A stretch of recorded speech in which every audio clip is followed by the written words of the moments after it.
Hello everyone, welcome back to Initial Solution. In this video tutorial, I'm gonna show you how to delete a page in WPS Office. So let's get started the video.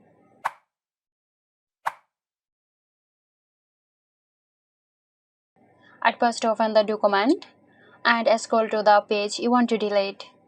Highlight all the text and elements on that page. Now press the delete or backspace key to remove the content. If the page is empty but still appears due to page breaks, what you can do is remove the blank page. To delete a blank page in WPS Word, you can use paragraph marks. Click on the Home tab and click here. This will show non-printing characters like spaces and paragraph breaks. Click on Show and Hide Paragraph Marks.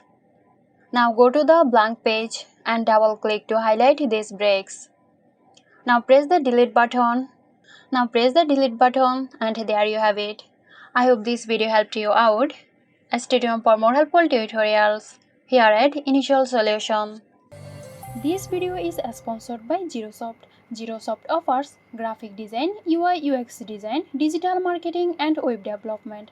Elevate your brand with Zerosoft today. For more details, check the description box.